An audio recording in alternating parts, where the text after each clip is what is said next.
pertemuan kali ini kita akan membahas tentang materi bab 3, yaitu mengenai kewenangan lembaga-lembaga negara menurut ketentuan Undang-Undang Dasar Negara Republik Indonesia tahun 1945. Mari kita simak bersama-sama videonya ya.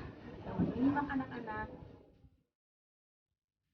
Mari kita mulai pada materi bab 3 kompetensi dasar 3.3 mengenai kewenangan lembaga-lembaga negara menurut Undang-Undang Dasar Negara Republik Indonesia tahun 1945. Baik anak-anak, kita lanjut pada materi berikutnya.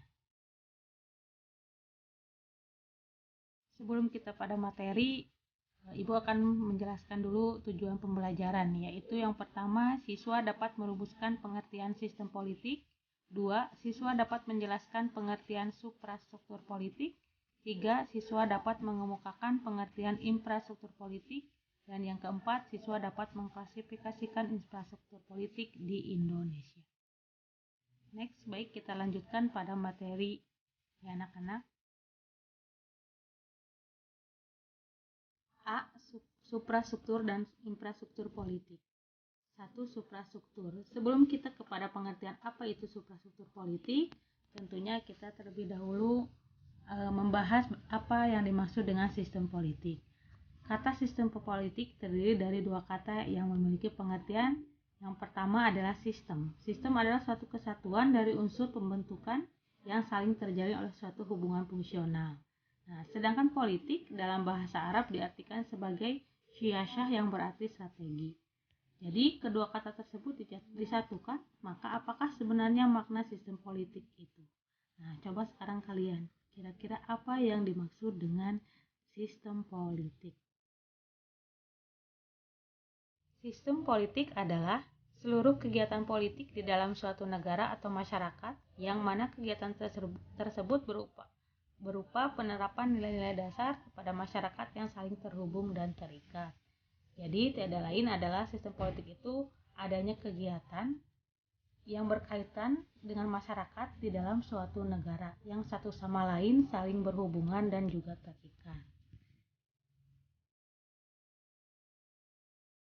Pengertian sistem politik sudah Ibu jelaskan barusan. Mari kita lanjut pada apa ciri-ciri dari sistem politik. Yang pertama, memiliki tujuan. 2. Mempunyai komponen. 3. Tiap komponen memiliki fungsi yang berbeda. 4. Adanya interaksi antar komponen. 5. Adanya mekanisme kerja atau pengaturan struktur kerja dalam sistem politik. Yang keenam, adanya kekuasaan untuk mengatur komponen baik di dalam maupun di luar sistem. Tiap komponen memiliki kekuasaan namun tingkatannya berbeda-beda. Contohnya dalam hal ini adalah lembaga-lembaga negara yang tentunya memiliki kekuasaan dan fungsinya yang berbeda-beda. Tapi meskipun berbeda tapi saling berkaitan dan saling berkaitan satu sama lainnya. Yang ketujuh, adanya kebudayaan politik. Di sini terdapat prinsip-prinsip dan pemikiran sebagai acuan dalam pengembangan sistem tersebut. Nah, supaya kita lebih mudah menghafal apa saja ciri-ciri sistem politik, kita singkat menjadi Tika dan Fani makan pepes ya. Jadi memiliki tujuan, komponen, fungsi, mekanisme kerja, kekuasaan, dan tentunya prinsip-prinsip.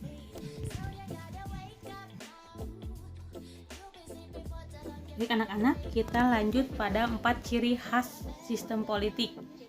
Yang A, daya jangkaunya universal ya, meluas. Kemudian meliputi semua anggota masyarakat ya, tanpa kecuali, tidak pilih-pilih, semua masuk terhadap suatu sistem politik. Yang B, adanya kontrol yang bersifat mutlak terhadap pemakaian kekerasan fisik. Yang C, hak membuat keputusan yang mengikat dan diterima secara sah. Yang D, keputusannya bersifat otoritatif, artinya mempunyai kekuatan legalitas dan kerelaan yang besar. Nah, setelah kalian mengetahui apa itu makna sistem politik, ciri-ciri dan khas dari sistem politik itu sendiri, maka lanjut kita kepada apa yang dimaksud dengan suprastruktur politik. yaitu mesin politik resmi di suatu negara dan merupakan penggerak politik yang bersifat formal. Dengan kata lain, suprastruktur politik merupakan gambaran pemerintah dalam arti luas yang terdiri atas lembaga-lembaga negara yang tugas dan peranannya diatur di dalam konstitusi negara atau peraturan perundang-undangan lainnya. Seperti contohnya lembaga-lembaga MPR, DPR, Presiden, DPD, MA, MK, dan KY itu adalah termasuk ke dalam suprastruktur politik yang menjalankan pemerintahan. Pada pertemuan atau pada bab pertama, kalian sudah mempelajari tentang lembaga-lembaga negara atau pemisahan pembagian kekuasaan negara di Indonesia yang dibagi menjadi dua secara horizontal dan vertikal. Nah, yang termasuk ke dalam suprastruktur politik adalah pembagian kekuasaan secara horizontal yang diatur di dalam Undang-Undang Dasar 1945 yang dibagi menjadi lembaga legislatif, lembaga eksekutif, lembaga yudikatif, dan lembaga eksaminatif. Nah, keempat lembaga ini adalah termasuk ke dalam suprastruktur politik yang dimana lembaga legislatif terdiri dari MPR, DPR, dan DPD, lembaga eksekutif presiden dan wakil presiden, lembaga yudikatif adalah MK, MA, dan KY, dan lembaga eksaminatif adalah BPK atau Badan Pemeriksa Keuangan. Oh ya anak-anak, kalau sekarang MPR itu masuknya ke lembaga konstitutif ya, bukan lagi kepada lembaga legislatif. Ya, jadi yang termasuk ke dalam suprastruktur politik yang barusan Ibu sebutkan ya, ke 8 lembaga negara yang menjalankan sistem pemerintahan di pusat ya, secara yang diatur di dalam Undang-Undang Dasar 1945.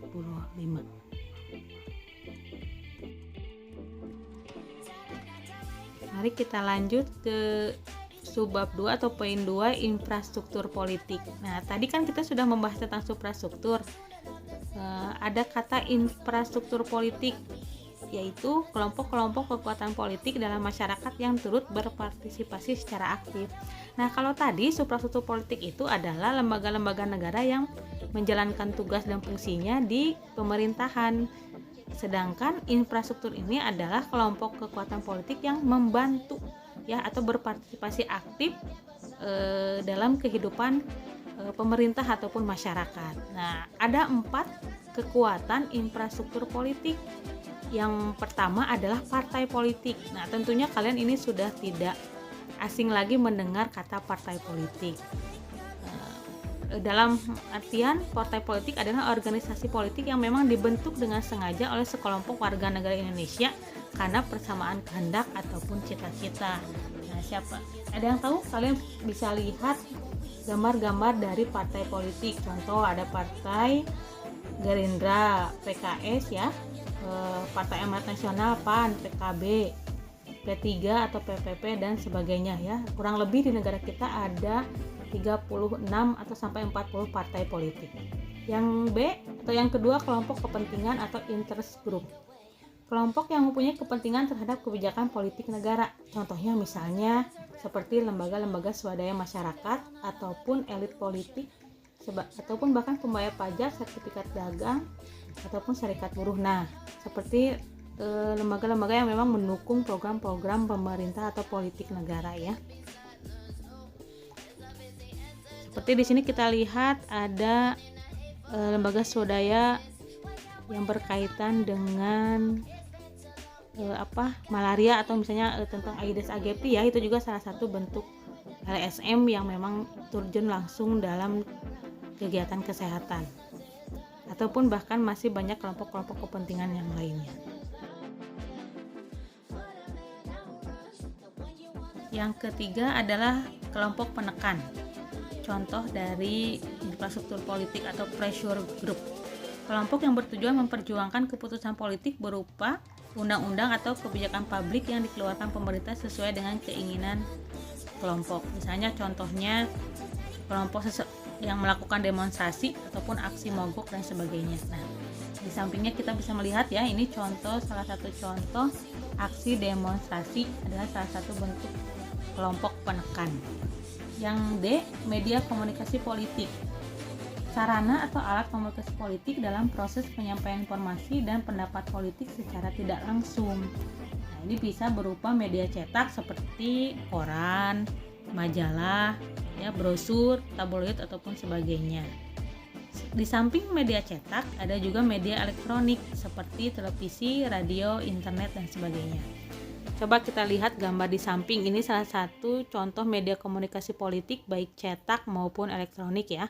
Ada Kompas, ini koran ya, Kompas bisa, kalau sekarang ada dalam bentuk koran, ada juga dalam bentuk digital ya, atau internet. Di internet kita bisa lihat, cari-cari informasi.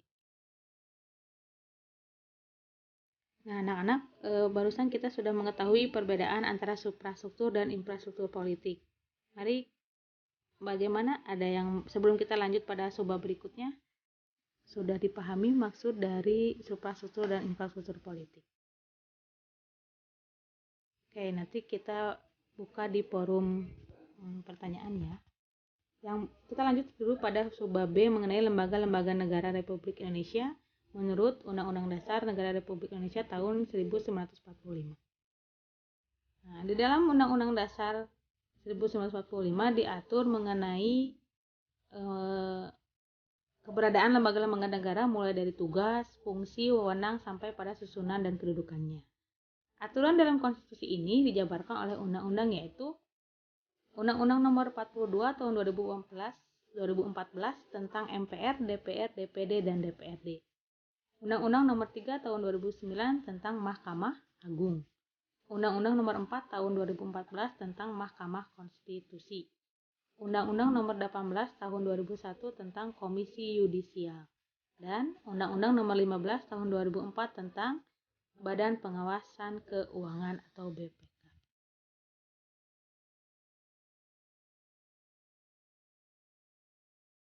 Nah, barusan kan sudah kita jelaskan mengenai undang-undang yang mengatur tentang lembaga-lembaga negara.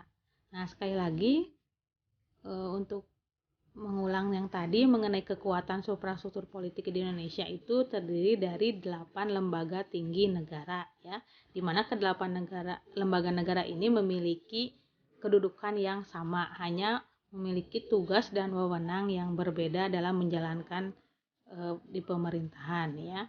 Majelis Permusyawaratan Rakyat atau MPR ya, kemudian DPR, Dewan Perwakilan Rakyat, yang ketiga Dewan Perwakilan Daerah, keempat Presiden dan Wakil Presiden, kelima Mahkamah Agung, keenam Mahkamah Konstitusi, ketujuh Komisi Yudisial, dan yang kedelapan Badan Pemeriksa Keuangan atau BPK.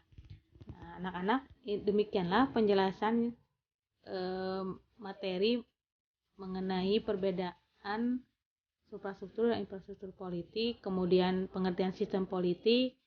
Nah, nanti setelah pembelajaran ini selesai, maka akan Ibu berikan tugas kalian mencari tugas dan wewenang dari lembaga-lembaga yang termasuk ke dalam suprastruktur politik ya. Yang sudah Ibu jelaskan tadi, ada 8 lembaga tinggi negara Indonesia ya. Baik anak-anak, demikian penjelasan dari Ibu. Semoga dapat dipahami.